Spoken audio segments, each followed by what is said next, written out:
Assalamualaikum warahmatullahi wabarakatuh. Kembali lagi sama saya, sama Sri Diani, Dinas Kesehatan Kabupaten Rejang Lebong. Kembali menyapa siang ya, menjelang isoma. Masih ada waktu nih. Kita sedikit melanjutkan tentang pemeriksaan kesehatan gratis di sekolah tadi. Nah, mungkin Bapak Ibu masih penasaran nih, kira-kira pemeriksaan kesehatan apa aja sih yang bisa diperoleh untuk anak-anak kita di sekolah nanti. Nah, jadi saya sosialisasikan dahulu ya Bapak Ibu ya. Jadi pemeriksaan kesehatan anak sekolah ini pada tahun ajaran baru 2025 untuk jenjang sekolah dasar itu pemeriksaan yang dapat diberikan oleh anak itu adalah melihat status gizi anak. Jadi nanti ada penilaian di situ apakah anak ibu mengalami suatu overweight, kegemukan yang luar biasa atau obesitas gitu ya, atau masalah gizinya ada anemia atau dia doyan minum-minum manis. Nah, ini terdeteksi pada saat pemeriksaan kesehatan gratis anak ke ibu nanti. Kemudian apa saja yang mau diperiksa kembali selain dari status gizi, yaitu ini status perilaku merokok terutama. Jadi ada tidak perilaku anak merokok secara dini. Ini nanti petugas yang bertanya yang untuk menjawab indikator merokok tersebut. Jadi seyogyanya kalau ditemui anak bermasalah dengan merokok sebagai perokok aktif atau perokok pasif dini, itu nanti akan diberikan suatu edukasi berkelanjutan nanti pada saat usia di sekolahnya dalam ekskul ekstrakurikuler sekolah melalui program UKS dan sebagainya. Jadi kita dapat memberikan pencegahan secara dini agar perilaku merokok ini selama masa periode sekolah itu bisa berkurang, lama-lama berhenti untuk tidak merokok. Itu tujuannya ya Bapak Ibu ya. Kemudian untuk anak SD juga pemeriksaan kesehatan yang dapat diberikan setelah perilaku merokok yaitu tingkat aktivitas fisik. Nah, ada sebagian anak-anak sekolah itu terutama di kategori sekolah dasar ya Bapak Ibu terlalu hiperaktif. Ada juga yang selalu pendiam. Nah, ini diberikan pemeriksaan ini supaya mendapatkan hasil nanti anak-anak yang mempunyai kelebihan atau kelainan tersebut nanti akan diberlakukan pemisahan mungkin kelasnya. Jadi ada sesuatu keuntungan juga buat anak tersebut sehingga anak hiperaktif mungkin tidak bisa disatukan dengan anak yang lain atau dia punya kelas sendiri dengan anak-anak atau bagaimana, itu nanti konsultasinya dari pihak puskesmas sama pihak sekolah untuk keberlanjutan anak tersebut karena dia harus sekolah, harus mendapatkan pendidikan yang sama dengan anak yang lainnya, cuman dalam pemberian metode pembelajaran mungkin berbeda disesuaikan dengan kategori anak tersebut. Itu maksudnya Bapak Ibu ya. Kemudian untuk pemeriksaan kesehatan anak sekolah di tingkat SD ada juga pemeriksaan tekanan darah. Nah, sekarang kan sudah mulai nih tekanan darah pada usia dini anak sekolah tuh udah ditemuin hipertensi. Nah, ini kan masalah untuk kedepannya sehingga ditemukan kelainan seperti ini bisa deteksi, diberikan promotif, preventif dan kuratif oleh pihak puskesmas atau pihak yang berwenang tentunya ya Bapak Ibu ya. Kemudian juga ada masalah gula darah. Nah, sekarang juga sudah ditemukan nih penyakit gula darah atau diabetes mellitus itu kepada golongan anak-anak usia sekolah, anak remaja. Yang dulunya itu diabetes itu pada anak orang tua biasanya didapat ya. Sekarang udah ada anak usia sekolah. Jadi kita meminimalisir kira-kira nanti perilaku anak ke depan bisa kita kecilkan atau kita hilangkan agar penyakit tersebut tidak menjadi fatal atau berakibat terus menerus menjadi kronik gitu Bapak Ibu, sehingga masalah kesehatan secara dini bisa kita kecilkan atau kita hilangkan atau kita beri tindak lanjut yang kepada lebih kompeten, misalnya kan ke puskesmas atau ke rumah sakit begitu Bapak Ibu ya. Kemudian masalah-masalah kesehatan yang harus lagi dilakukan pemeriksaan kesehatan gratis di usia sekolah yaitu tuberkulosis. Nah, kenapa TBC ini pemeriksaan cek kesehatan anak SD perlu? Karena kita khawatirnya anak-anak usia sekolah anak usia sekolah SD ini kan suka gemar bermain sama teman sebayanya, suka main ke sana kemari, anak yang satu, anak kedua. Nah, apabila kita sudah mengetahui ternyata ada anak salah satu penyakit tuberkulosis atau TBC yang merupakan penyakit berbahaya, tapi tidak usah kriminalitas atau didiskriminasi, ini bisa diobati. Jadi nanti bisa puskesmas cepat tanggap dan sekolah juga tanggap. Ada pengobatan khusus buat anak-anak seperti ini. Jadi jangan takut ya Bapak Ibu ya. Itu gunanya untuk pemeriksaan TBC, jangan khawatir. Bila ditemukan ada TBC pada diri anak Bapak Ibu, segera kita obatin gitu, karena obatnya ada di puskesmas. Kemudian apalagi pemeriksaannya setelah TBC, telinga. Mungkin telinganya nanti diperiksa apakah ada serumen, apakah ada kelainan pendengaran, apakah ada gangguan-gangguan lainnya, sehingga penempatan anak di sekolah juga bisa kita sesuaikan. Kalau pendengarannya yang kurang, mungkin anak bisa duduknya di depan. Kalau serumennya atau tai kuping kasarnya ya Bapak Ibu, ada anak-anak kita SD ada tai kuping atau serumen, bisa cepat puskesmas membersihkannya dengan rujukan ke puskesmas ya. Begitu. Jadi sehingga secara dini kesehatan anak ibu semuanya dapat kita ketahui. Kita rekomendasikan ke pihak sekolah untuk memberikan tindak lanjut ke vaskes yang lebih tinggi. Begitu kalau ditemui kelainan. Semoga anak-anak kita semua sehat dan normal ya Bapak Ibu ya. Selanjutnya apalagi pemeriksaan mata. Nah, jadi sama dengan telinga. Anak-anak SD kan siapa milenium. Sekarang sedang generasi Z, masa bayi-bayinya sudah pegang HP, Android. Karena kata si ibunya kalau nggak megang HP, dengar-dengar musik itu dia suka, ibunya bisa bekerja.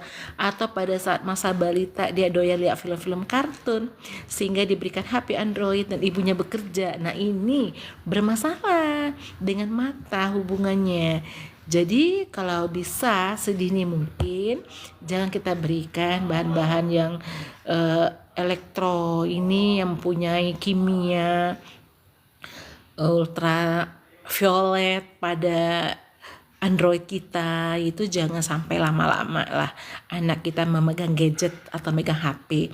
Nah, ini kalau dari sejak dini sudah diberikan sama anak-anak bayi balita, itu takutnya penglihatan dia di masa dia anak remaja sampai dewasa itu berpengaruh ya. 5 tahun sampai 10 tahun itu baru ketahuan, sehingga cek kesehatan gratis. Cek kesehatan ini perlu sekali dilakukan untuk pemeriksaan mata. Untuk apa? Nanti bila ditemui kasus anak-anak ibu bapak semua ada masalah di mata, sehingga penempatan duduknya bisa disesuaikan dengan keadaan atau masalah kesehatan anak bapak ibu semua ya. Selanjutnya pemeriksaan kesehatan apa lagi yang akan diberikan, yaitu gigi. Nah, gigi anak sekolah biasanya anak-anak SD itu kan giginya tuh suka berantakan gitu. Apalagi kita kepengen, mungkin cita-cita seorang ibunya atau bapaknya, aduh anak aku pengen taruna, aduh anak aku pengen polisi, aduh anak aku pengen tentara. Jadi kalau dilakukan pemeriksaan dini sekarang, ketahuan nih giginya, nanti diketahui sama dokter gigi, oh ini giginya bermasalah, oh ini giginya normal, oh ini harus diperbaiki. Nah, nanti ada rekomendasi dari pihak-pihak sekolah tersebut untuk anak ibu. Jadi Bapak Ibu jangan heran untuk pemeriksaan kesehatan gratis ini harus diberikan kepada anak-anak semuanya ya. Kemudian pemeriksaan kesehatan gratis selanjutnya itu adalah setelah mata, gigi, juga jiwa. Nah, kenapa anak-anak SD itu pemeriksaan kesehatan jiwanya harus diberikan? Karena sekarang sudah banyak kita temui kasus-kasus bahwa anak-anak yang sekolah itu arogan, suka marah, temperamen. Nah, ini kita takutnya nanti kalau kita tidak mengetahuinya secara dini bahwa anak ini bermasalah, takutnya nanti dengan teman sebayanya dia berpengaruh, suka bertengkar, berkelahi, ya kan, suka ngamuk-ngamuk sendiri, marah-marah sendiri, baik itu marah sama gurunya, sama teman-temannya, atau mungkin sama orang tuanya. Karena banyak sudah ya kelihatan kita di TV, anak melawan orang tua, ataupun sebaliknya anak membunuh orang tua. Nah, ini perilaku-perilaku yang keji, ini kalau ditemui pada masalah jiwa anak kita secara dini, insya Allah bisa diobatin, bisa direhabilitasi, dan bisa dilakukan pencegahan secara dini dengan bimbingan dan konseling anak sekolah, sehingga anak-anak kita yang tadi punya masalahnya bisa dikurangin atau dicegah, begitu ya, atau kita tuntaskan sampai selesai. Kemudian apalagi yang harus kita periksa, itu kesehatan jiwa, sudah hati. Nah, ini nanti ada petugasnya dari puskesmas yang khusus mengetahui bagaimana pemeriksaan kesehatan hati ini. Karena hati ini perlu dilakukan pemeriksaan, mengetahui kesehatan sekolah anak SD ini, karena anak-anak itu tadi kan ibaratnya suka main. Beda sama anak SMP, anak SMA. Anak TK, anak SD suka bermain, berlari dan sebagainya. Jika ditemukan salah satu anak-anak kita yang mempunyai masalah hati, nah ini nih berat loh. Orang yang berpenyakit hati bermasalah, anatominya mungkin kebesaran atau kekecilan atau kebocoran hati. Nah, ini nggak boleh capek anaknya, sehingga anak-anak yang seperti ini bisa dideteksi sama ibu gurunya. Oh, anak-anak yang A, B, C ada kena penyakit kelainan pada hati, maka nanti model untuk bermainnya tuh beda sama anak-anak yang lain yang bisa lari-lari, olahraganya bisa yang loncat-loncat dan sebagainya. Anak-anak yang kebutuhan khusus yang ada penyakit ini beda sama anak-anak normal lainnya, sehingga tidak kita temuin nanti suatu saat kalau terjadi masalah di sekolah, kok anak saya tadi di rumah sehat ya, tiba-tiba di sekolah kok dapat berita dia sakit di UKS-nya, itu kenapa? Nah, kita udah punya nih catatan database kesehatan anak sekolah kita, sehingga kita bisa memberikan informasi tersebut kepada pihak sekolah, kepada pihak orang tua, agar anak-anak kita tersebut disesuaikan kebutuhannya dengan status atau derajat kesehatannya, begitu ya. Kemudian apalagi kesehatan reproduksi juga perlu. Jadi nanti pada anak-anak usia kelas 6 biasanya, apakah dia sudah menstruasi apa belum gitu kan, apakah kelas 4 ternyata sudah menstruasi gitu, atau mungkin anak kelas 3 udah menstruasi gitu kan. Jadi kesehatan reproduksi ini bukan menstruasi aja, nanti ada pendidikan juga di sana, bagaimana anak-anak itu mengenal jenis-jenis reproduksi, alat reproduksinya bagi laki-laki dan bagi perempuan, sehingga dia sudah tahu tugas dan fungsinya dari alat reproduksi tersebut, sehingga dia bisa memahami dan dia kedepannya untuk ke sekolah yang lebih tingkat atas SMP dan SMA dia bisa menjaga dirinya. Kenapa? Karena sudah memahami fungsi dari anatomi dari reproduksi, sehingga dia sudah tahu kenapa dia menstruasi, apa yang harus dilakukan jika menstruasi tiba-tiba di sekolah. Kalau saya sudah berarti saya sudah dewasa, mungkin ya alat reproduksi saya sudah berfungsi, jangan salah-salah menggunakan. Nah, ini sejak dini ini harus diberikan informasi ini kepada anak-anak kita, jangan tabu lagi ya Bapak Ibu ya. Dulu zaman saya lahir tahun 70-an, sangat tabu sekali mendengar alat kelamin, mamai atau susu payudara, vagina, penis untuk laki-laki, itu sangat tabu, malu. Orang tua pun juga mengucapkannya malu sama anak-anak. Karena zaman dulu betul-betul beda, sekarang sudah teknologi tinggi, canggih. Anak-anak aja yang masih TK udah bisa cari Google, ya, bisa sendiri searching film-film kesayangannya. Nah, takutnya kan disalahgunakan, cari macam-macam. Nah, sehingga sejak dini anak kita perlu dibekali ini ilmu-ilmu reproduksi supaya ke depan dia bisa memahamin, oh ternyata ini nih ya gunanya buat ini, oh ini kalau diganggu orang ini akibatnya, oh ini kalau kita melakukan ini akibatnya gitu. Jadi dampak positif gadget juga ada ternyata tetapi kalau digunakan dengan hal-hal yang positif dan didampingi orang tua. Jadi satu lagi nih solusinya buat orang tua di bawah umur, di bawah usia masih remaja, anak-anak itu TK, SD, SMP, SMA, tolong dong kalau anaknya menggunakan gadget, pendampingan dari orang tua itu perlu. Takutnya dia menyalahgunakan, tetapi dengan bijak ya Bu, Bapak, jangan sampai menodong langsung ke anak.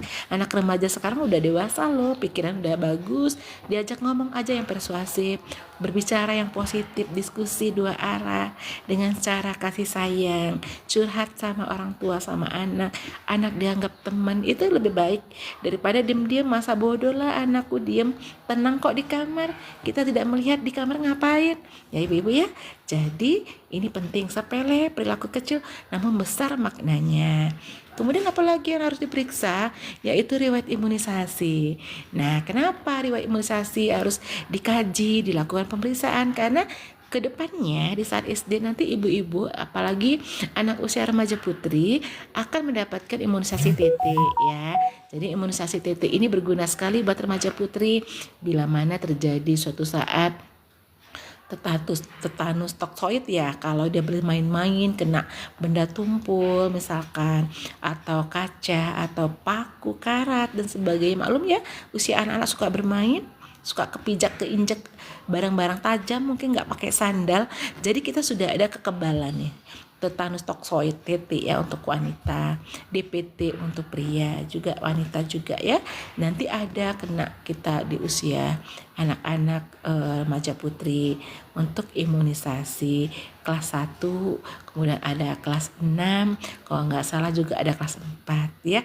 Itu namanya ada nanti DT tambahan dan imunisasi lainnya. Jadi jangan takut ya buat anak-anak aku SD. Semuanya demi kesehatan anak-anak, demi kesehatan Bapak Ibu di rumah juga, demi Indonesia yang sehat, Indonesia emas ya, sehingga kita menjadi anak yang produktif, penuh prestasi, dan bisa menggapai cita-cita setinggi langit yang membuat ayah, ibu, bunda, panda di rumah bahagia dan istimewa gitu. Mungkin kali ini kita sekian dahulu informasi untuk pemeriksaan kesehatan gratis di tingkat sekolah dasar. Apa-apa saja yang akan diterima nantinya di pemeriksaan kesehatan gratisnya untuk tingkat sekolah dasar sudah saya sosialisasikan. Semoga ilmu ini bermanfaat. Lain waktu kita kembali untuk lanjutan tentang edukasi pemeriksaan kesehatan gratis di sekolah lanjutan pertama atau SMTP. Akhir kalam saya ucapkan wabillahi taufiq wal hidayah. Assalamualaikum warahmatullahi wabarakatuh. Salam germas, makan sehat, jalan sehat, pikiran sehat. Astagfirullahaladzim, kaget aku, Masya Allah, kaget aku lagi edukasi live.